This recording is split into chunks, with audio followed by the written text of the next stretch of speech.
Hello hello hello hello hello hello. सबको मेरा प्रणाम है, नमस्कार है प्यारे बच्चों। जल्दी से जुड़ जाइए और शुरू करते हैं हम लोग आज की शानदार कक्षा को। सीधी बात नो बकवास में आपका स्वागत है। सीधी बात नो बकवास में आपका स्वागत है। ध्वनि की प्रबलता घटाने के लिए हमें ध्वनि के कंपन, देख लो कितना सुंदर क्वेश्चन है। कहता है ध्वनि की प्रबलता घटाने के लिए हमें ध्वनि के कंपन का आयाम क्या होगा। देखो ध्वनि के लक्षण जो हैं, गौर फरमाइएगा, एकदम सीधी बात नो बकवास। आंसर बता दीजिए तब तक आप लोग क्या हो जाएगा। ध्वनि के लक्षण, ध्वनि के लक्षण की अगर हम बात करें, ध्वनि के लक्षण की अगर हम बात करें, ध्वनि के लक्षण की अगर हम बात करें, ध्वनि के लक्षण में आता है तीव्रता, तारत्व, तारत्व और आता है मेरी जान गुणता। ध्वनि के लक्षण है तीव्रता, तारत्व और गुणता। तीव्रता किस एकदम महाभिव्या है। तीव्रता आयाम पर निर्भर करता है, तारत्व आवृत्ति पर निर्भर करता है और गुणता अधिस्वर यानी टोन पर निर्भर करता है। अधिस्वर यानी टोन पर निर्भर करता है। ध्वनि की तीव्रता आयाम पर, तारत्व आवृत्ति पर और गुणता अधिस्वर पर निर्भर करता है। चलवा आपका उदास बैठा है गुरु जी, काहे हमारे चलवा उदास बैठा हुआ रहेगा, हमारे चलवा पढ़ेगा कि। देख लो एकदम सीधी बात नो बकवास सिर्फ पढ़ाई। ध्वनि के लक्षण तीव्रता, तारत्व और गुणता। तीव्रता आयाम पर निर्भर करता है, तारत्व आवृत्ति पर निर्भर करता है, गुणता अधिस्वर पर। इसके कारण ध्वनि धीमा या, ये क्वेश्चन चला यहां से पूछेगा, अभी तक पूछा नहीं है लेकिन पूछेगा तो एकदम जरूर। इसके कारण ध्वनि मोटा या पतला सुनाई देता है और इसके कारण तो गायकों के आवाज में अंतर वगैरह हम लोग कर पाते हैं। एक चीज हमेशा ध्यान रखिएगा, ध्वनि की तीव्रता जो है यह आयाम के वर्ग का समानुपाती होता है। ध्वनि की तीव्रता आयाम के वर्ग का समानुपाती होता है। आई हो गया तीव्रता, आई जो है ये क्या हो गया दोस्त मेरे, आई हो गया तीव्रता, आई हो गया तीव्रता और ए हो गया आयाम। ए क्या हो गया दोस्त मेरे, आयाम। ध्वनि की तीव्रता और आयाम, तीव्रता आयाम के वर्ग का समानुपाती होता है।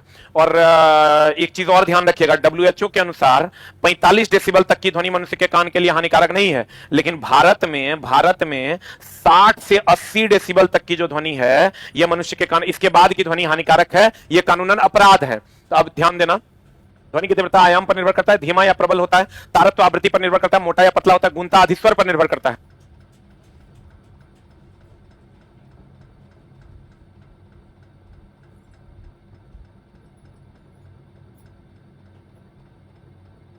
अब बताओ ध्वनि की प्रबलता घटाने के लिए हमें ध्वनि के कंपन, ध्वनि की प्रबलता घटाने के लिए हमें ध्वनि के कंपन क्या होगा बता, कि आवृत्ति घटानी होगी, कि आवृत्ति बढ़ानी होगी, कि आयाम। ध्वनि की प्रबलता धीमा और प्रबल है तो प्रबलता घटाना है तो आयाम घटाना पड़ेगा। आंसर बता दो जल्दी से क्या हो जाएगा, जल्दी बता, जल्दी बता आंसर क्या हो जाएगा। आयाम को क्या करना होगा, कम करना होगा। बताओ जल्दी से। ध्वनि की प्रबलता घटाने के लिए हमें ध्वनि की प्रबलता घटानी है, प्रबलता घटानी है तो आयाम को घटाना पड़ेगा और ध्वनि का तारत्व घटाना है तो आवृत्ति को घटाना पड़ेगा। आंसर जल्दी से बता दो। WHO के अनुसार 45 डेसिबल की ध्वनि, अब भारत में 60 से 80 डेसिबल तक की ध्वनि खतरनाक नहीं है। 60 से 80 डेसिबल से अधिक की ध्वनि होगा तो वो कानूनन अपराध है। अगला प्रश्न आपके स्क्रीन पर ये रहा, कहते हैं अगर कोई वस्तु इतना अर्ज की आवृत्ति कंपन करे इसका आवर्तकाल क्या होगा। एकदम सिंपल है, चला यहां से क्वेश्चन पूछता है। आवृत्ति बराबर होता है 1 बाय आवर्तकाल, आवृत्ति बराबर 1 बाय आवर्तकाल, आवृत्ति बराबर 1 बाय आवर्तकाल। अब जल्दी से बता दो कह रहा है आवर्तकाल बराबर क्या हो जाएगा, आवर्तकाल बराबर क्या हो जाएगा, आवर्तकाल बराबर हो जाएगा 1 बाय आवृत्ति, 1 बाय आवृत्ति, आवर्तकाल बराबर 1 बाय आवृत्ति। 1 बाय आवृत्ति का मान दे दिया है 50, ये हो जाएगा आवर्तकाल 0.50 हर्ज दे दिया है तो 0 पॉइंट कितना हो जाएगा, 50 दूनी 100, 0.02 इज द राइट आंसर। देख लो हिसाब से मारना ना तो गड़बड़ा जाएगा, एनसीईआरटी है। सर जी कंटिन्यू रखना, इसे कंटिन्यू है भाई, 20 दिन 20 कक्षाएं एकदम आपकी सेवा में उपलब्ध है, आप पढ़ के तो देखिए। जल्दी बता दीजिए क्या हो जाएगा आंसर। ए की बी की सी की डी, हिसाब से मारना ना तो सब उसी के आसपास में है। जरा सा मिस करोगे ये जीरो तो गड़बड़ हो जाएगा, तो हम सही मारेंगे गलती मारे। कुछ बच्चा देखो बी मार रहे हैं, ए होगा कि बी होगा, जल्दी बता, जल्दी बता क्या होगा। आवर्तकाल बराबर 1 बाय आवृत्ति हो जाएगा, 1/50 0.02 हो जाएगा, 0.02 इज द राइट आंसर। अगला प्रश्न आपके स्क्रीन पर ये रहा, 1 हर्ट्ज बराबर होता है, देखो 1 हर्ट्ज बराबर होता है, 1 हर्ट्ज मतलब हो गया आवृत्ति, आवृत्ति हो गया, आवृत्ति हो गया। 1 हर्ट्ज बराबर कितना कंपन प्रति मिनट, 1 हर्ट्ज मतलब 1 हर्ट्ज में कितना कंपन प्रति मिनट हो जाएगा या कितना कंपन प्रति सेकंड। 1 हर्ट्ज बोले तो 1 कंपन प्रति सेकंड, सॉरी 1 हर्ट्ज बोले तो 60 कंपन एक हर्ट्ज बोले तो एक कंपन प्रति सेकंड, प्रति सेकंड। अगर इसको मिनट में हम लिखे तो 60 कंपन, 60 कंपन प्रति मिनट, 60 कंपन प्रति मिनट। अगर हम एक हर्ट्ज की बात करें तो एक कंपन प्रति सेकंड या 60 कंपन प्रति सेकंड को हम लोग एक हर्ट्ज कहते हैं। 60 कंपन प्रति सेकंड को हम लोग एक हर्ट्ज कहते हैं। एनसीईआरटी है चला, हर एग्जाम का बाप कह सकते हो तुम इसको, अगर हम पितामह कह सकते हो हर एग्जाम का, चाहे वो तुम यूपीएससी दो कि रेलवे दो कि जे एग्जाम देना है। एक हर्ट्ज बोले तो एक कंपन प्रति सेकंड या 60 कंपन प्रति मिनट। जब एक कंपन एक सेकंड में होगा तो एक 60 सेकंड में यानी एक मिनट में कितना कंपन होगा? 60 कंपन।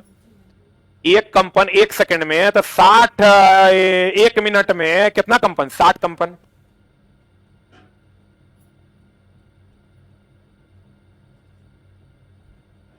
आंसर हो जाएगा सी फॉर कैट। अगला प्रश्न, थोड़ा सा प्रश्न बड़ा है, लेकिन प्रश्न अगर जितना बड़ा होगा बनाने में उतना कम समय लगेगा क्योंकि इंफॉर्मेशन उतना ज्यादा होता है। अब जल्दी से बता दीजिए क्या हो जाएगा आंसर। एकदम शुद्ध सुच्चा एनसीईआरटी है। कहते हैं मानव रक्त में उपस्थित हीमोग्लोबिन के संदर्भ निम्नलिखित कथनों पर विचार कीजिए। बहुत विचार करते हैं, चलिए जल्दी से। हीमोग्लोबिन ऑक्सीजन को अपने साथ संयुक्त करके शरीर के सभी अंगों और कोशिकाओं में इसका परिवहन करता है। एकदम सत्य बात है। हीमोग्लोबिन एक पीले रंग का वर्णक है, हीमोग्लोबिन लाल रंग का वर्णक है। ऑक्सीजन से संयुक्त होकर रक्त को लाल रंग प्रदान करता है। और उपर्युक्त कथनों में से कौन सा कथन सही है? जल्दी बताइए क्या हो जाएगा आंसर। What is answer? ये स्टेटमेंट चला गलत है, ये स्टेटमेंट गलत है। हीमोग्लोबिन की अगर हम बात करें, हीमोग्लोबिन की अगर हम बात करें, ये रक्त का एक अवयव है।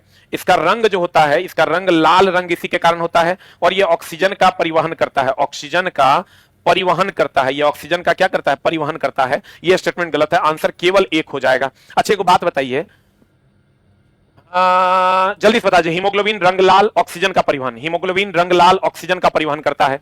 ये आंसर यहां पर ये पीले रंग का वर्णक है, ये गलत है। ये लाल रंग का होता है। हीमोग्लोबिन ऑक्सीजन को अपने साथ संयुक्त करके बताइए।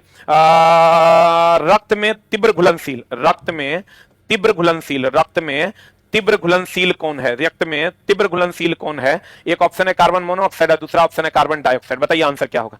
रक्त में तेजी से घुलनशील कौन है? मैं राजस्थान जयपुर से हूं सर, मेरा सपना है कि आप प्लीज आपकी बार मेरा नैया पार लगवा दो। अरे दोस्त हम नैया पार नहीं लगवाएंगे,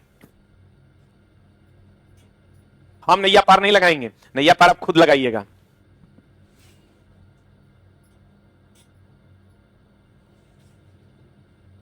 बताओ आंसर क्या होगा। हीमोग्लोबिन की अगर हम बात करें, हीमोग्लोबिन की अगर हम बात करें तो इसका रंग लाल होता है, ऑक्सीजन का परिवहन करता है। रक्त में अगर हम बात करें तीव्र घुलनशील कौन है? जल्दी बता। कार्बन मोनोऑक्साइड, इसीलिए चला जहरीला भी है, इसीलिए यह जहरीला भी है। और एक चीज का और ध्यान रखिएगा, एक चीज का और ध्यान रखिएगा, CO NO और H2O ये सब उदासीन होता है। ये CO NO H2O ये सब क्या होता है? उदासीन होता है। और CO2 NO2 SO2 ये सब अम्लीय होता है, अम्लीय होता है। यहां से आइएगा चला Na2O K2O LiO ये सब चला क्षारीय ऑक्साइड बनाता है। एक होता है उभयधर्मी, उभयधर्मी में आता है Al2O3 ZnO PbO2 ये जो होता है चला उभयधर्मी होता है। महा भी आए तूने तो तोहर पड़ोसिया के सेट में क्वेश्चन में रहबे करता रे भाई। जल्दी से देख लो। CONOH2O उदासीन होता है, CONOH2O उदासीन होता है। CONOH2O CO2NO2 SO2 अम्लीय होता है। Na2O K2O LiO क्षारीय होता है। Al2O3 ZnO PbO2 उभयधर्मी होता है, उभयधर्मी होता है। कहते हैं CONOH2O उदासीन होता है, CO2NO2 SO2 अम्लीय होता है, Na2O K2O LiO क्षारीय होता है, Al2O3 ZnO PbO2 उभयधर्मी होता है। आंसर बताओ जल्दी से क्या हो जाएगा। हीमोग्लोबिन ऑक्सीजन को अपने साथ इतना चला तुम एकदम याद रखना। उभयधर्मी तो एकदम 100%, और कुछ याद रखो ना रखो, ये जरूर याद रखने के Al2O3 ZnO PbO2 उभयधर्मी होता है। Al2O3 ZnO PbO2 उभयधर्मी होता है। Al2O3 ZnO PbO2 उभयधर्मी होता है। Al2O3 ZnO PbO2 ये सब क्या है? उभयधर्मी। ये सबसे ज्यादा अगर तुमको दोस्त मेरे सब ने पढ़ना है तो यही जरूर पढ़ना, सब ने पढ़ना है तो ये जरूर पढ़ना। सर होता क्या है देखो चला, जब हम लोग पढ़ा रहे होते हैं, अभी तुम देखो कि इतना सुंदर बच्चा लोग पढ़ रहा है, तो हम लोग चला आते हैं एनसीईआरटी का कंटेंट पढ़ा देते हैं। कुछ कुछ क्या करता है कि यूट्यूब पे कुछ कुछ जगहों से जो पर्सनल कोचिंग वाले हैं उनको ही लगता है और इस तरीके इतना 1800-2000 बच्चा कैसे लाइव है, तो एक दो कमेंट्स आके आके उल्टा कर देगा, अरे इसका तो मुंह बढ़िया नहीं है, ये मास्टर तो एकदम घटिया पढ़ाता है। दोस्त मेरे, तो उससे थोड़े मेरा हमको तुम 5 को बात कह दोगे, एक आदमी तो 99 को बात कहने वाला है जो बहुत बढ़िया पढ़ाते हैं, समझा। तो ये वो बताओ, ये वो लड़का आके कह रहा है अभी कि ये जो पढ़ा रहे हैं पूछेगा, अरे दोस्त मेरे ये हमारे बाप के कंटेंट है, ये हम अपन बाबूजी घर से लाए हैं, तब गुस्सा आ जाता है। देखो तो ये जो कंटेंटवा है ये हम कहां से लाए हैं, ये हमार कंटेंट है। एनसीईआरटी एग्जाम्पलर देखना 8वां या 9वां चैप्टर के आसपास का कंटेंट है। इतना फालतू कंटेंट पढ़ाते हैं हम। अब बताओ, कुछ लिख देता है आके, वो हाथ में है तो लिख देना है। दोस्त मेरे कंटेंट के लिए बच्चे जो पिछली बार बीपीएससी टीआरई 1 और टीआरई 2 दिए हैं ना, कहीं मिल जाते हैं तो 3 बार पैर छूते हैं और कहते हैं कि सर गुरुजी हम आपके एकलव्य हैं, आप ही से हमारी नैया पार हुई है। ऐसे ऐसे भी स्टूडेंट हमको मिले हैं। मेरे गांव में पोस्टिंग है, बोला कि सर मैं आपका एकलव्य हूं, आप ही का एनसीईआरटी देखे तो मेरा साइंस जो है सारा का सारा बना और मेरा रिजल्ट हो गया। तो दोस्त मेरे ऐसे ना बोला करो कि कंटेंट पूछेगा, एकदम चला पूछेगा, नहीं पूछने का कोई बात नहीं है। बताओ जल्दी से, ये मेरा कंटेंट थोड़े है दोस्त मेरे, हमने थोड़े बनाया है। ध्वनि की प्रबलता का मात्रक देख लो चला, ध्वनि की तीव्रता को ही प्रबलता कहते हैं, ध्वनि की तीव्रता को ही प्रबलता भी कहते हैं, इसका ध्यान रखिएगा। इसका एसआई मात्रक जो होता है चला, ये माइक्रोवाट पर मीटर स्क्वायर है, और इसका जो व्यवहारिक मात्रक है, व्यवहारिक मात्रक है, इसका जो व्यवहारिक मात्रक है, व्यवहारिक मात्रक है यह डेसिबल। इसका जो व्यवहारिक मात्रक है यह डेसिबल। इसका एसआई मात्रक है माइक्रोवाट पर मीटर स्क्वायर और इसका व्यवहारिक मात्रक है डेसिबल। अब आंसर बता दो, यहां क्वेश्चन एसआई मात्रक नहीं पूछा है, खाली पूछा ध्वनि की प्रबलता का मात्रक क्या है। अब जल्दी से बता दो क्या हो जाएगा, व्हाट इज आंसर। दोनों अलग अलग बात है। अगर ध्वनि की तीव्रता का एसआई मात्रक पूछेगा तो माइक्रोवाट पर मीटर स्क्वायर, और ध्वनि की तीव्रता का व्यवहारिक मात्रक पूछेगा तो डेसिबल। तो डेसिबल, ध्वनि की तीव्रता का एसआई मात्रक पूछेगा माइक्रोवाट पर मीटर स्क्वायर और व्यवहारिक मात्रक पूछेगा तो डेसिबल।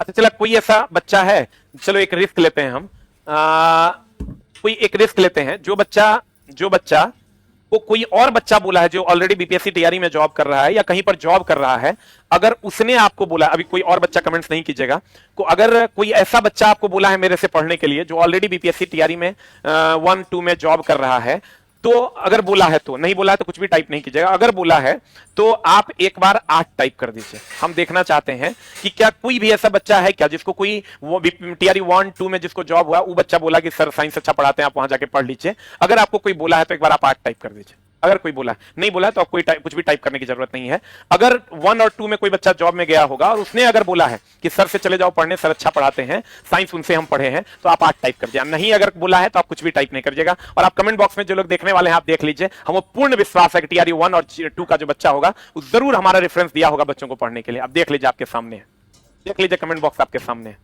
दोस्त मेरे मजाक मत करना, सीरियस कंटेंट पढ़ाते हैं, और ये पूछेगा तो एकदम नहीं बोलना। हम चला बड़ा सोच समझ के कंटेंट लाते हैं। सामने कमेंट बॉक्स एक बार देख लो, तुमको अगर अच्छा ना लगे तो जे तुम कह दो, चला एकदम तुम समझो खुआ कंटेंट जो है ना वही तुमको हम देते हैं। आज चला दिल गदगद हो गया, लगा कि हम जो मेहनत किए ना वो मेरा सफल हो गया।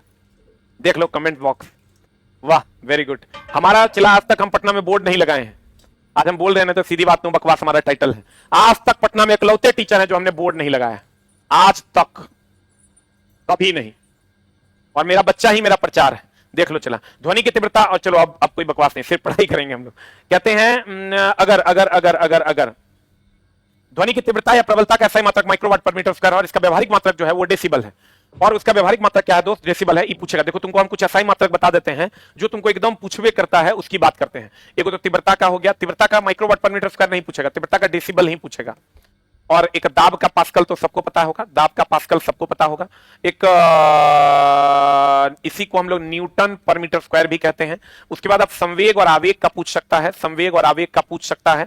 संवेग का और आवेग, संवेग बराबर द्रव्यमान गुणा वेग बल गुणा समय, ये न्यूटन सेकंड होता है। उसके बाद चला कार, या इसी को हम लोग केजी मीटर पर सेकंड कहते हैं, केजी मीटर पर सेकंड कहते हैं। और अगर अगर अगर अगर हम बल का नहीं पूछेगा, संवेग आवेग हो गया, दाब हो गया, एगो पृष्ठ तनाव का पूछेगा, पृष्ठ तनाव का पूछेगा, पृष्ठ तनाव का यूनिट होता है न्यूटन बटा मीटर। एगो कार्य ऊर्जा या ऊष्मा का पूछेगा, कार्य ऊर्जा या ऊष्मा का पूछेगा, कार्य ऊर्जा और ऊष्मा का पूछेगा, कार्य ऊर्जा और ऊष्मा का पूछेगा, जूल होता है या केजी मीटर स्क्वायर पर सेकंड स्क्वायर होता है या इसी का न्यूटन मीटर होता है। ये इतना चला, जो इंपॉर्टेंट है वो हम लिख दिए। देखो अभी तक 8 टाइप करिए रहा है बच्चा, एकदम ईमानदार मास्टर है। चला हमारे पर ब्लेम ना लगाना, ठीक ना, एकदम ईमानदार मास्टर, कोई बेईमानी वाला धंधे नहीं किए। चला पिछले 11 साल से पढ़ा रहे हैं, 11वां साल चल रहा है। जल्दी बताओ, पटना के सबसे बेस्ट टीचर नहीं। चला पटना में बहुत सारे बेस्ट टीचर, तब आप पटना के और टीचर को नहीं जानते।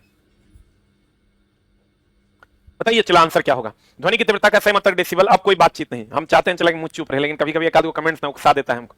दाब पास्कल न्यूटन पर मीटर स्क्वायर, संवेग आवेग न्यूटन सेकंड केजी मीटर पर सेकंड, पृष्ठ तनाव न्यूटन बटा मीटर, कार्य ऊर्जा ऊष्मा जूल या केजी मीटर स्क्वायर पर सेकंड स्क्वायर या न्यूटन मीटर। यहां तो आंसर हो जाएगा डेसिबल। इसको एकदम छाप लीजिए चला जी, आप नहीं तो आपके पड़ोसिया के सेट में रहेगा। लिख के थोड़ा साइड हो जाइए, हम साइड हो ही जाते हैं ताकि आप लिख सको। चला जी इसको एकदम जल्दी से लिख लीजिए, ये आपने तो आपके पड़ोसिया के सेट में रहेगा। जी जनाब एकदम जल्दी से लिख लीजिए। एक लड़का कहता है यस सर हम भी बहुत नाम सुने हैं। नाम सुना नहीं है चला, काम भी है। ये फालतू का नाम नहीं बताते हैं, नहीं है मेरा। हम एकदम काम भी सॉलिड सॉलिड वाला करते हैं। खाली तुम चला नोट डाउन कर लो, पूरा साइंस अगर 20 क्लास में खत्म ना कर दिया जे तू कहना। कहते हैं मछली जैसे जलीय जंतु अपने अपशिष्टों को कौन गैसीय रूप में उत्सर्जित करता है। मछली जैसे जलीय जंतु, एकदम याद रखना चला, मछली में गंध, मछली में या मूत्र में गंध जो होता है ना, गंध जो होता है वो अमोनिया के कारण होता है। हाइड्रोजन चला अति ज्वलनशील, अति ज्वलनशील है, अति ज्वलनशील गैस है और इसका ऊष्मीय मान जो होता है, ऊष्मीय मान जो होता है, हाइड्रोजन का जो ऊष्मीय मान है, इसका जो ऊष्मीय मान है वो 150 किलो जूल प्रति ग्राम है। और ऊष्मीय मान का जो चला, ऊष्मीय मान, एक चीज और ध्यान रखना, आगे क्वेश्चन भी है, ऊष्मीय मान को हम लोग किलो जूल पर केजी में व्यक्त करते हैं या अगर ये नहीं रहे तो किलो जूल पर ग्राम में व्यक्त करते हैं। और नाइट्रोजन की अगर हम बात करें, सबको पता है बल्ब में भरते हैं हम लोग, बल्ब में भरते हैं, कुरकुरे के पैकेट में भरते हैं, कुरकुरे। ये सब क्वेश्चन है, इतना बड़ा बड़ा क्वेश्चन, हम एक वर्ड लिख देते हैं तो आपका काम हो जाएगा। जल्दी बताइए। नाइट्रोजन बल्ब या कुरकुरे में, ऑक्सीजन जो है ये दहन के लिए जरूरी है सनम, दहन के लिए जरूरी है, दहन के लिए जरूरी है। जितना भी दहन होगा उसमें ऑक्सीजन का होना अनिवार्य है, जितना भी दहन होगा उसमें ऑक्सीजन का होना अनिवार्य है। और बल्ब, कुरकुरे, अमोनिया मछली में, अमोनिया मछली में, मूत्र में गंध, अति ज्वलनशील गैस, ऊष्मीय मान 150 किलो जूल पर ग्राम। इसका ऊष्मीय मान का यूनिट होता है किलो जूल पर किलोग्राम या किलो जूल पर ग्राम। ये चला एकदम वही कंटेंट पढ़ो चला जो जरूरी है। अमोनिया मछली में या मूत्र में गंध होता है अमोनिया के कारण, मछली या मूत्र में गंध होता है अमोनिया के कारण। एक चीज और ध्यान रखना, हमेशा हम बोलते हैं बच्चों को, ये पूछता है, किडनी की सूक्ष्मतम इकाई को नेफ्रॉन कहते हैं, किडनी की सूक्ष्मतम इकाई को नेफ्रॉन कहते हैं। और तंत्रिका तंत्र की जो सूक्ष्मतम इकाई है, तंत्रिका तंत्र की जो सूक्ष्मतम इकाई है, इसको हम लोग न्यूरॉन कहते हैं। तंत्रिका तंत्र की सूक्ष्मतम इकाई को क्या कहते हैं? न्यूरॉन कहते हैं। किडनी की सूक्ष्मतम इकाई को नेफ्रॉन कहते हैं, तंत्रिका तंत्र की सूक्ष्मतम इकाई को न्यूरॉन कहते हैं। तंत्रिका तंत्र की सूक्ष्मतम इकाई को क्या कहते हैं दोस्त? न्यूरॉन कहते हैं। आंसर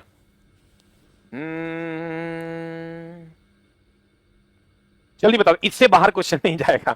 ये चला मेरे 11 साल का मेहनत है जो तेरा बोर्ड पे दिख रहा है ना, कोई फालतू कंटेंट नहीं, यही पूछता है। आंसर हाँ भाई जल्दी से बता दो, अगले प्रश्न की ओर चलते हैं।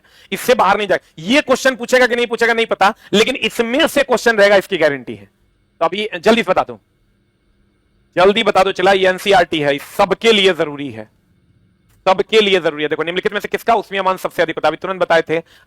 देखो ऊष्मीय मान का मतलब हुआ एकांक द्रव्यमान, एकांक द्रव्यमान, एकांक द्रव्यमान, एकांक द्रव्यमान के जलने से जो ऊष्मा प्राप्त होती है, के जलने से जो ऊष्मा प्राप्त होती है, जो ऊष्मा प्राप्त होती है, एकांक द्रव्यमान के जलने से जो ऊष्मा प्राप्त होती है उसे हम लोग उस ईंधन का ऊष्मीय मान कहते हैं। अब बताओ किसका सबसे ज्यादा? तो हाइड्रोजन गैस का होता है, लेकिन चला जी सबसे ज्यादा किसका होता है? हाइड्रोजन गैस का।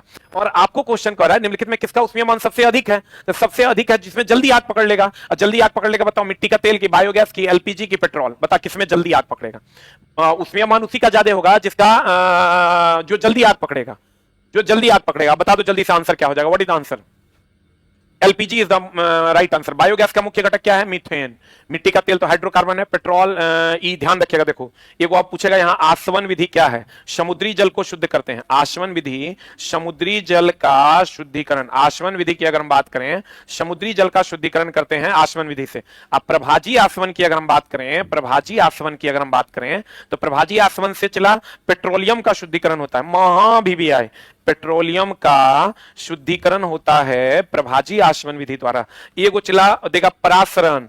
पराशरण, परासरण होता है दोस्त मेरे, परासरण की अगर हम बात करें तो परासरण होता है जड़, जड़ पानी का अवशोषण करते हैं परासरण द्वारा। जड़ पानी का अवशोषण करते हैं, जड़ पानी का अवशोषण करते परासरण विधि द्वारा। जड़ पानी का अवशोषण करते हैं परासरण द्वारा। एक होता है उत्क्रम परासरण, या इस सटके हुए का फूलना भी होता है लेकिन वो पूछता नहीं है। एक होता है उत्क्रम परासरण, उत्क्रम रिवर्स ऑस्मोसिस, रिवर्स ऑस्मोसिस के द्वारा पानी का शुद्धिकरण होता है। पानी का शुद्धिकरण होता है रिवर्स ऑस्मोसिस के द्वारा, पानी का दोस्त मेरे शुद्धिकरण होता है। ये सब चला 100% एग्जाम का हमको कहोगे वीवीआई लगा दीजिए सर, तो यही सब लगाएंगे। सटके हुए का फूलना परासरण। देखिए अविनाश निषाद जी, आप हमसे एक बार मिलने जरूर आइएगा।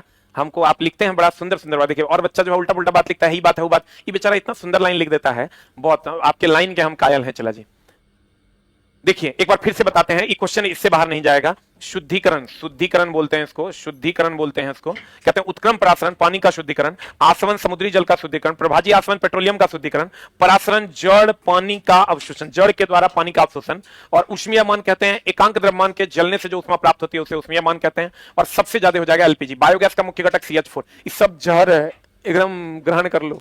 साइंस का जो डर है इसी जहर से मरेगा।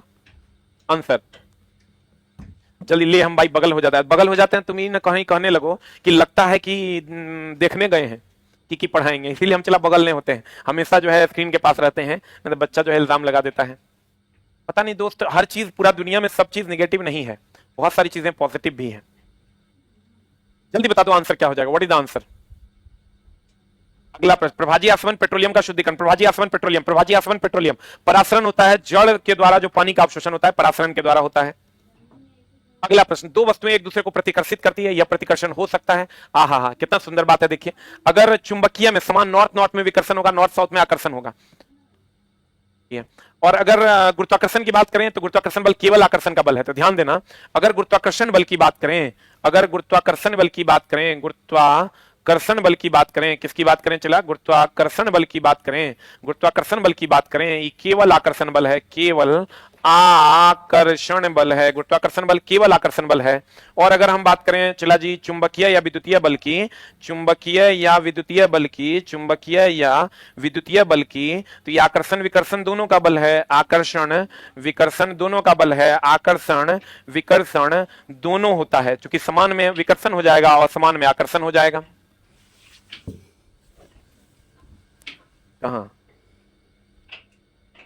गुरुत्वाकर्षण बल केवल आकर्षण का बल है। चुंबकीय और विद्युतीय बल की अगर हम बात करें तो आकर्षण या विकर्षण दोनों, चुंबकीय या विद्युतीय, आकर्षण और विकर्षण दोनों का बल है। लेकिन गुरुत्वाकर्षण बल केवल आकर्षण का बल है। अब कहता है दो वस्तुएं एक दूसरे को प्रतिकर्षित करती है और यह प्रतिकर्षण घर्षण बल नहीं, घर्षण बल संपर्क का बल है।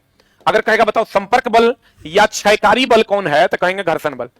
संपर्क बल या क्षयकारी बल कौन बल है, तो कहेंगे घर्षण बल। संपर्क बल या क्षयकारी बल कौन बल है, तो कहेंगे घर्षण बल।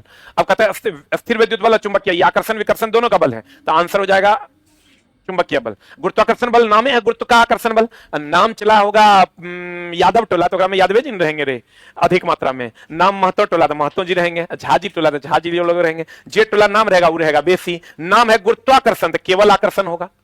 गुरुत्वाकर्षण चुंबकीय और विद्युतीय बल, आकर्षण और विकर्षण दोनों का बल। बुझा रे? आंसर घर्षण बल, संपर्क बल, क्षयकारी बल। काल्पनिक बल अगर कहेगा तो अपकेंद्र बल। तुम लोग चला मेरा बहुत तारीफ करता है इसलिए बढ़िया से लोग पढ़ा देते हैं। अपकेंद्र बल जो है इसको केंद्रापसारी बल कहते हैं, इसको काल्पनिक बल कहते हैं। काल्पनिक बल कहता है ये जो गुरुत्वाकर्षण बल है इस सबसे कमजोर भी है, सबसे कमजोर भी है। गुरुत्वाकर्षण बल जो है इस सबसे कमजोर भी है। और एक है नाभिकीय बल, सबसे मजबूत बल। नाभिकीय, इससे बाहर चला क्वेश्चन नहीं जाएगा। आज ये पूछेगा ओकरो हम हाईलाइट करवाते हैं। नाभिकीय बल जो है, नाभिकीय बल सबसे मजबूत बल, सबसे मजबूत बल। कोई भी चीज, एक चीज ध्यान रखना चला, अगर कोई पिंड वृत्तीय गति में है, अगर कोई पिंड वृत्तीय गति में है तो उसे अभिकेंद्र बल लगेगा उस पर। अगर कोई पिंड वृत्तीय गति में है तो उस पर अभिकेंद्र बल लगेगा। संपर्क बल या क्षयकारी बल, घर्षण बल, अपकेंद्र बल, काल्पनिक बल, नाभिकीय बल सबसे मजबूत बल। ये कभी पूछा नहीं है लेकिन जान लो। गुरुत्वाकर्षण बल केवल आकर्षण का बल, सबसे कमजोर बल। चुंबकीय या विद्युतीय बल, आकर्षण विकर्षण दोनों का बल। चुंबकीय या विद्युतीय बल, आकर्षण विकर्षण दोनों का बल। वेरी गुड, मेरा तारीफ बहुत तुम लोग करता है, इसलिए हम तुमको और थोड़ा बढ़िया से पढ़ा देते हैं। ले क्वेश्चन बाहर नहीं जाएगा। एक चीज सब चला, अगर सब जो हम मेन बात है वो लिखवे नहीं किए हैं, लो मेन बात इस सब अगर हमको कह दे कि सब में से ये मेन बात बता दीजिए चला जी, तो जब ये वृत्तीय गति कहन रुको हमें वो मेन बात बता देते हैं।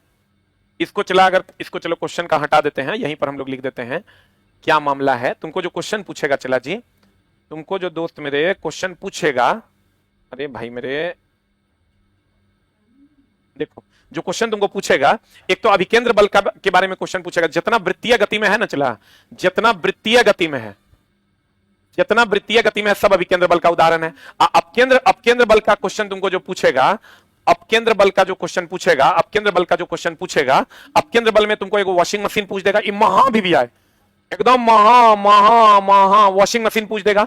एक वो पूछ देगा चला, एक वॉशिंग मशीन तो पूछ ही देगा, एक दूध से मक्खन निकालने वाला, दूध से मक्खन वाला जो है ये क्वेश्चन रहेगा। देख लो, अभिकेंद्र बल वृत्तीय गति के लिए, जितना भी वृत्तीय गति है सब में अभिकेंद्र बल लगेगा, जितना वृत्तीय गति है सब में अभिकेंद्र बल लगेगा। अपकेंद्र बल वॉशिंग मशीन दूध से मक्खन निकालना, वॉशिंग मशीन दूध से मक्खन निकालना, अपकेंद्र बल ये एकदम है ही सब हे ले, एक मिटा देते हैं। एक बार इसको तो देखिए लेना क्योंकि एनसीईआरटी में सवाल है। लेकिन अगर हमरा से पूछोगे ना कि राजा हो एकदम सबसे इंपॉर्टेंट बता दो, तो महा भी मार लो दोस्त मेरे, पूछवे करेगा।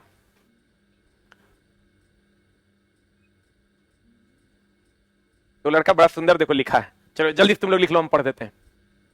वो लड़का लिखता है, एसके झा सर आपके प्यार के तलबगार बहुत हैं, कुछ गंगा के इस पार तो कुछ गंगा के उस पार, सोचा पढ़े किसी और का एनसीईआरटी का बुक, पर आपके बुक के खरीदार बहुत हैं। इस बात पे एक बुक 4th एडिशन का फ्री में ऑर्डर दे दीजिए सर।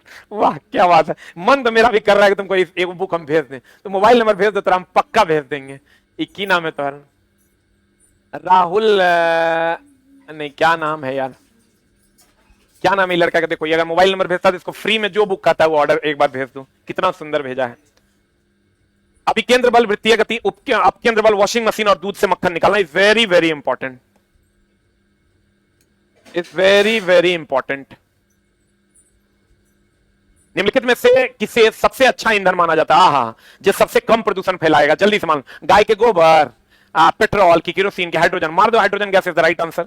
सबसे अच्छा ईंधन क्योंकि ये सबसे कम प्रदूषण फैलाएगा। आज ईंधन चैप्टर से बहुत सारा सवाल है। एक चीज और ध्यान रखना चला, एक होता है जल गैस, एक होता है जल गैस। कौन गैस चला? जल गैस, या इसी को कहते हैं हम लोग भाप अंगार गैस। रुक जा ना जा, भाप अंगार गैस क्वेश्चन पूछेगा।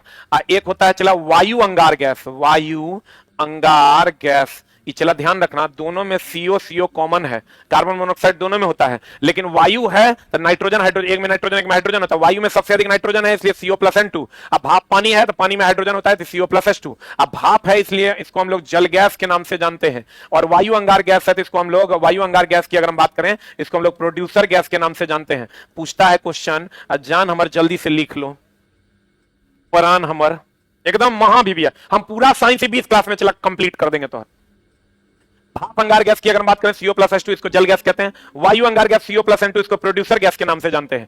कहते हैं ध्वनि की प्रबलता निर्भर करती है, ध्वनि की प्रबलता निर्भर करती है, तुरंत बताए थे ध्वनि की प्रबलता निर्भर करती है आयाम पर। प्रबलता को ही तीव्रता कहते हैं। हे लिख लो चला, भाप बोले तो हाइड्रोजन और वायु बोले तो नाइट्रोजन।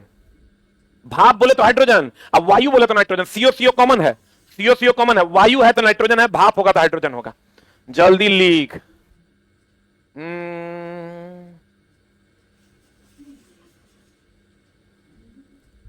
एक लड़का, लव यू सर, आप मेरे दिल में रहते हैं, आपसे साइंस पढ़ के समझ में आ रहा है, नहीं तो पहले साफे नहीं आता था। देखो चला, भाप मेरा तारीफ करते रहेगा तो और बढ़िया पढ़ाएंगे। भाप जो है इस CO कॉमन है, अब भाप है तो हाइड्रोजन है, अब वायु है तो नाइट्रोजन है, वायु है तो क्या है? नाइट्रोजन है। अगला प्रश्न आपके स्क्रीन पर यह रहा, किसी ईंधन का ऊष्मीय मान को प्रदर्शित करने वाली इकाई क्या है? हाय हाय हाय, अभी तुरंत तो देखो, एक प्रति लीटर तो होगा नहीं, प्रति मिलीमीटर भी नहीं होगा, एक किलो जूल पर ग्राम है, एक किलो जूल प्रति किलोग्राम है, तो ये आंसर हो जाएगा, इस सेकंड आंसर हो जाएगा। और सबसे अधिक ऊष्मीय मान जो होता है हाइड्रोजन गैस का होता है, वो होता है 150 किलो जूल प्रति ग्राम, लेकिन ऊष्मीय मान को प्रदर्शित करने के लिए किलो जूल पर केजी का सहारा लेते हैं, किलो जूल पर केजी का सहारा लेते हैं, किलो जूल पर केजी का सहारा लेते हैं। देख लो, अगर ईंधन का उसमें मान क्या होता है, एकांक द्रव्यमान की वस्तु को अगर गर्म करते हैं तो उससे जो आग लगाते हैं उससे जो ऊष्मा मिलती है उसे ऊष्मीय मान कहते हैं। जो जितना जल्दी आग पकड़ेगा उसका ऊष्मीय मान उतना ज्यादा होगा। अभी तुरंत हम बताए थे तुमको, हाइड्रोजन गैस का 150 किलो जूल पर ग्राम है, लेकिन भैया दो इसका जो यूनिट है वो किलो जूल प्रति किलोग्राम है। जबकि अगर दे देगा एनसीईआरटी है दोस्त मेरे, क्वेश्चन बड़ा हिला हिला के देता है। अगला प्रश्न, अगला अगला अगला, पदार्थ जो ज्वाला के साथ नहीं जलता है। आहा, एलपीजी एकदम ज्वाला आग के साथ जलता है, कपूर भी जलता है, सूखी घास भी जल ही जाता है, लकड़ी का कोयला नहीं जलता है दोस्त, कोयला जो है ज्वाला के साथ नहीं, कह कह जलता है, लह लह जलता है, लह लह जानते हैं, लह लह है, कह कह, गांव घर में हम लोग कहते हैं कह कह, कोयला की आग है कह कह। अब बाकी क्या आग है देखो, एलपीजी, कपूर, सूखा घास, लह लह है, यही लह लह कह कह, कह कह मतलब ज्वाला नहीं होगा, लेकिन लह लह कह कह थोड़े पूछेगा, ये तो फालतू की बात हम कर दिए। एलपीजी का जो क्वेश्चन पूछेगा, इसमें का मुख्य घटक पूछेगा ब्यूटेन है, इसमें गंध के लिए पूछेगा, गंध के लिए पूछेगा तो मरकेप्टेन मिलाते हैं। अब मरकेप्टेन सल्फर का यौगिक है, इथाइल मरकेप्टेन, मरकेप्टेन में भी कौन, इथाइल मरकेप्टेन मिलाते हैं, इथाइल मरकेप्टेन मिलाते हैं। ये सब जो है द्रव अवस्था में पाया जाता है, एकदम देख लो, एनसीईआरटी एनसीईआरटी एनसीईआरटी, इस सब द्रव अवस्था में पाया जाता है। किस अवस्था में पाया जाता है, चला, द्रव अवस्था में पाया जाता है। ब्यूटेन गंध के लिए होता है, इथाइल मरकेप्टेन मिलाया जाता है और यह द्रव अवस्था में पाया जाता है। कपूर महाभिव्याय ऊर्ध्वपातित पदार्थ है, ऊर्ध्वपातित पदार्थ है। ये चला, हम जितना ब्रैकेट में भी लिख रहे हैं वो जहर है। ऊर्ध्वपातित पदार्थ मतलब ठोस से सीधे किस में बदल जाना, गैस में बदल जाना। लेकिन अगर यही दे देगा गैस से ठोस में, गैस टू ठोस अगर दे देगा तो इसको हम लोग डिपोजिशन कहते हैं, इसको हम लोग डिपोजिशन कहते हैं, डिपोजिशन कहते हैं, डिपोजिशन डिपोजिशन डिपोजिशन कहते हैं, डिपोजिशन कहते हैं। एक चीज और ध्यान रखना, अगर दे देगा गैस से द्रव में, गैस से द्रव में, इसको हम लोग संघनन कहते हैं। इतने पूछेगा और रहेगा ना क्वेश्चन, और जब पूछेगा तो उस टाइम याद करके हंसना कि झा सर देखो बोले थे अब पूछ दिया। एक तो ठोस से सीधे गैस में बदलेगा, ऊर्ध्वपातन कहलाएगा। गैस से ठोस में डिपोजिशन और गैस से द्रव में संघनन। गैस जब ठंडा होकर द्रव में बदलेगा संघनन कहलाएगा। गैस जब ठोस में बदलेगा चला जी तो संघनन कहलाएगा। गैस जब ठोस में बदलेगा तो क्या कहलाएगा, संघनन कहलाएगा। एलपीजी का मुख्य घटक ब्यूटेन है, गंध के लिए इसमें इथाइल मरकेप्टेन मिलाते हैं। मरकेप्टेन सल्फर का यौगिक है, उतना डेप्थ में नहीं पूछेगा। ध्वनि ऊर्ध्वपातित पदार्थ के रूप में हम लोग ठोस से सीधे गैस में बदलता है, ऊर्ध्वपातित पदार्थ गैस से सीधे ठोस में बदलता है, डिपोजिशन। गैस जब ठंडा होकर द्रव में बदलता है तो क्या कहलाता है, संघनन कहलाता है। गैस जब द्रव में बदलता है संघनन कहलाता है। महाभिव्याय, ठीक है, महा एम भी आए। और कपूर जो है ऊर्ध्वपातित पदार्थ, कपूर हो गया, एंथ्रासिन हो गया, नेफ्थलीन हो गया, गंधक हो गया, लेकिन पूछेगा तुमको कपूर है, इसलिए हम इसमें बहुत ज्यादा छेड़छाड़ नहीं कर रहे हैं। जल्दी लीक। अगला प्रश्न आपके स्क्रीन पर ये रहा, निम्नलिखित में से कौन सा बल संपर्क बल है। बोलवे किए थे अभी तुरंत घर्षण बल, अभी तुरंत बोलते घर्षण बल संपर्क बल है। सबसे कमजोर बल, सबसे कमजोर बल कौन बल है, सबसे कमजोर बल केवल आकर्षण का बल जो है वो गुरुत्व बल है। चुंबकीय बल आकर्षण विकर्षण दोनों का बल है। घर्षण बल संपर्क में आएगा तब ना घर्षण होगा, तभी ना रगड़ होगा। अगला प्रश्न आपके स्क्रीन पर ये रहा। और चला जी, कल है शनिवार रविवार, फिर हम लोग मिलेंगे मंडे को। शनिवार रविवार फिर मिलेंगे मंडे को, शनिवार रविवार क्लास नहीं होगा, मंडे को मिलेंगे फिर। ध्वनि का तारत्व ज्ञात किया जाता है, जल्दी बताओ। ध्वनि का तारत्व जो है ज्ञात किया जाता है किससे। ध्वनि का तारत्व अभी तुरंत हम बता दिए थे तुमको, आज ध्वनि चैप्टर का बहुत सारा सवाल है तुमको, लेकिन दिक्कत होगा। चला देखो, तीव्रता और तारत्व पूछवे करता है, क्योंकि एनसीईआरटी में दिया हुआ है। आई तुमको दिक्कत होगा क्या, एगो आयाम पर निर्भर करता है, एगो आवृत्ति पर निर्भर करता है। बच्चा का पलट देता है, ऑप्शन में दोनों रहता है। तो अब तुमको देखो क्या करना है, यहां ती है ना, ती उल्टा होगा, यहां ती तो यहां ती उल्टा होगा, याद रखना। यहां ती तो यहां ती, इसको प्रैक्टिस कर लेना, तो याद करोगे तो गड़बड़ा जाएगा। यहां ती तो यहां ती, यानी यहां ती है तो यहां आवृत्ति होगा, अतः यहां क्या हो जाएगा, आयाम हो जाएगा ना। बड़ी पलटी मारता है ये, चला गड़बड़ हो जाएगा। यही पूछता चूंकि एनसीईआरटी में दिया हुआ है तो पूछेगा। कहते हैं ध्वनि के ती उल्टा होगा, ती उल्टा होगा, ती उल्टा होगा। तीव्रता आयाम पर, तारत्व आवृत्ति पर। तो कहता है ध्वनि का तारत्व निर्भर करता है, ध्वनि का तारत्व निर्भर करता है आवृत्ति पर। मार दो खटक से ना, तो आयामों पर वो भी तो इंतजार में है। बच्चा को चला आता सब है, बेचारा कंफ्यूज बहुत रहता है। हो गया, जल्दी से। तीव्रता इचला, इसमें ना बड़ा अच्छा कमेंट्स आता है, हमको बड़ा अच्छा लगता है बैच पढ़ाने में। पता है, जल्दी से 20 दिन 20 क्लास, आज चौथा क्लास है। 20 दिन 20 क्लास में हम चला तुम्हारा कंप्लीट करवा देंगे लगभग चीज। ध्वनि की तीव्रता का सही मतलब, तीव्रता आयाम पर निर्भर करता है और तारत्व आवृत्ति पर निर्भर करता है।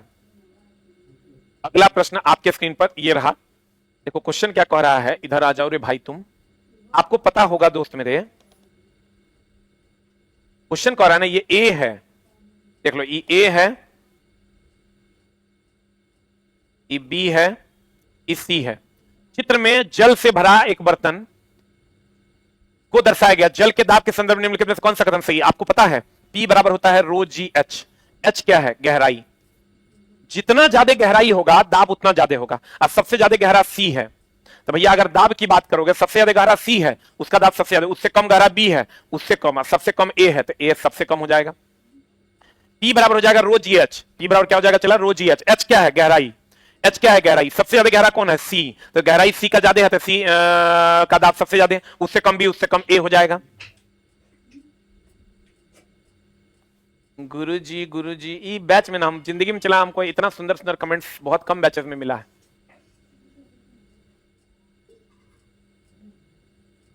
गुरुजी आप जो पढ़ा रहे हैं ना दिल्ली में, इसी के लिए 3,000 रुपया लेता है, और आपको बहुत बहुत थैंक यू सर जी। जी जनाब, एकदम आपकी सेवा में उपलब्ध है। फीस तो हम भी लेते हैं चला, लेकिन 3,000 नहीं लेते हैं, हमारा 599 रुपया साइंस का फीस है। जल्दी बताओ, P बराबर रो जी एच होता है, और H की अगर हम बात करें तो H जो है ये गहराई है। जितना ज्यादा गहरा होगा, C गहराई ज्यादा है, तो इसका दाब ज्यादा होगा। आंसर बता दो जल्दी से, क्या हो जाएगा? What is the answer? सबसे ज्यादा दाब किसका होगा? सबसे ज्यादा दाब C का, उससे कम B का, उससे कम A का हो जाएगा। आंसर उससे कम A का हो जाएगा। अगला प्रश्न आपकी सेवा में उपलब्ध है। अगला प्रश्न कहता है मैग्नीशियम रिबन को वायु की उपस्थिति में, Mg को ऑक्सीजन की उपस्थिति में जलाओगे, ये MgO देगा, MgO2 नहीं देगा। देखो मैग्नीशियम ऑक्साइड है, मैग्नीशियम ऑक्साइड है, मैग्नीशियम ऑक्साइड है, मैग्नीशियम ऑक्साइड है।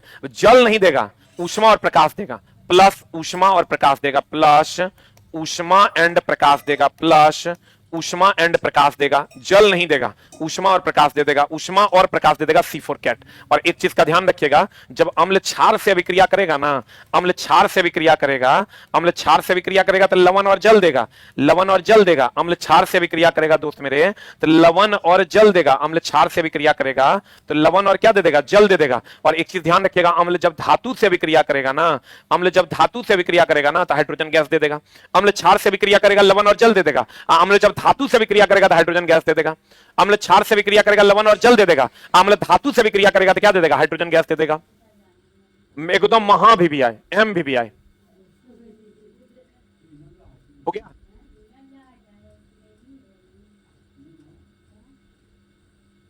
अगला प्रश्न, अगला प्रश्न आपके स्क्रीन पर ये रहा, ये रहा, ये रहा, ये रहा, देख लो। चला, अभी क्वेश्चन में है तो बहुत सारा खोजना।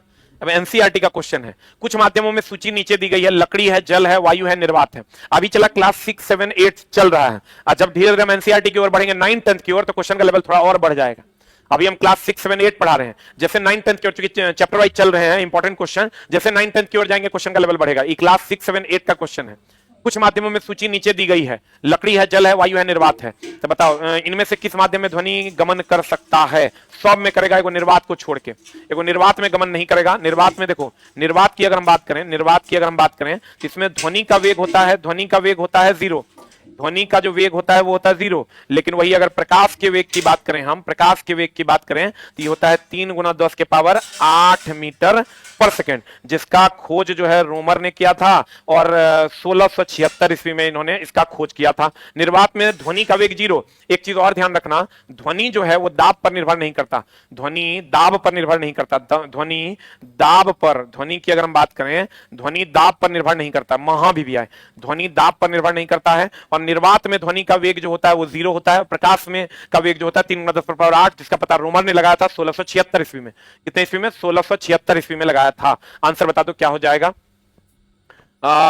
नीचे की सूची, कुछ माध्यम में ध्वनि गमन कर सकता है, सब में करेगा, 1, 2, 3 में करेगा, खाली 4 में नहीं करेगा। अब इसी को क्वेश्चन चला जो आपका पूछ देता है कि बताइए कि ध्वनि जो है किसमें गमन नहीं करेगी। यही क्वेश्चन अलग तरीके से एनसीईआरटी में ये क्वेश्चन है, लेकिन पूछ देगा ध्वनि किसमें। यही इसी का जब हम 9, 10 में जाएंगे चला, ध्वनि चैप्टर का ही तुमको थोड़ा अप लेवल का क्वेश्चन मिलेगा। कहते हैं निर्वात में ध्वनि का वेग जो होता है 0 होता है। प्रकाश का वेग जो होता है 3 × 10⁸ होता है, जिसका पता रोमर ने लगाया था 1676 ईस्वी में। अगला प्रश्न, पराश्रव्य ध्वनि। पराश्रव्य ध्वनि वही तो चला, इस बार भी बीपीएससी तैयारी में पूछा था, आपको पता होगा 20 हर्ट्ज से कम। एनसीईआरटी का सवाल है, 20 हर्ट्ज से कम को हम लोग अवश्रव्य कहते हैं। अपश्रव्य कहते हैं, 20 हर्ट्ज से कम को अपश्रव्य कहते हैं। 20 से 20,000 हर्ट्ज की अगर हम बात करें, जल्दी से बता दो, 20,000 हर्ट्ज की अगर हम बात करें इसको हम लोग श्रव्य कहते हैं, और 20,000 हर्ट्ज से अधिक की अगर हम बात करें तो इसको हम लोग पराश्रव्य कहते हैं। यह है बड़ा आसान, पूछता है खूब, आप देख लीजिएगा, आपका सेट में भी पूछा हुआ है, 6 to 8 में शायद पूछा है। जल्दी बता क्या होगा। पराश्रव्य ध्वनि के कंपन की आवृत्ति होती है 20 हर्ट्ज से 20,000 हर्ट्ज, 20 हर्ट्ज के नीचे, 20,000 हर्ट्ज के ऊपर। आंसर हो जाएगा C4, cat is the right answer. श्रव्य ध्वनि किसके लिए होती है दोस्त? मनुष्य के लिए होती है, मनुष्य के लिए होती है। अपश्रव्य ध्वनि किसके लिए होती है? कुत्ता, बिल्ली, सांप, इस सब के लिए। भूकंप की ध्वनि भी अपश्रव्य होती है, और हृदय का कंपन भी जो होता है वो अपश्रव्य होता है। इधर आ जाओगे तो इधर चमगादड़, डॉल्फिन, चमगादड़, डॉल्फिन, ये सब। अच्छा चला बताओ, आज का एकदम चला, मेरा क्लास मंडे टू फ्राइडे होगा, शनिवार रविवार मेरा क्लास नहीं रहेगा। फिर हम लोग मंडे को मिलेंगे, याद रखिएगा। फिर कब मिलेंगे? मंडे को मिलेंगे। कब मिलेंगे? मंडे को मिलेंगे। अब एक बात बता दो जल्दी से हमको, तीव्रता, तीव्रता किस पर निर्भर करता है? चलो हम तुमको दे दिया, एक आयाम पर और एक आवृत्ति पर। जल्दी से बता दो, आज यही तुम अगर सीख लियो, ही खूब पूछता है। तीव्रता किस पर निर्भर करता है? आयाम पर, क्या आवृत्ति पर। चलो जाते जाते हम लोग एक क्वेश्चन शानदार वाला कर रहे हैं हम लोग। ती ती उल्टा होता है, इसमें ती है तो इसमें ती वाला नहीं होगा। इसमें ती ती उल्टा होता है, इसमें ती है तो इसमें ती वाला नहीं होगा। कब मिलेंगे हम लोग? मंडे को फिर मिलेंगे। चला 20 दिन 20 क्लास में हम आपका कंप्लीट कर देंगे। आपके पास समय हो तो जरूर आइएगा। 6:20 में हम आपको आमंत्रित करते हैं। बताओ, ती ती उल्टा होगा, इसका मतलब इसमें ती है तो इसमें ती नहीं होगा। इसका मतलब ये आयाम पर निर्भर करता है। बी मार दिए, नहीं ए मारे। वेरी गुड, बहुत बढ़िया, thank you very much, love you all.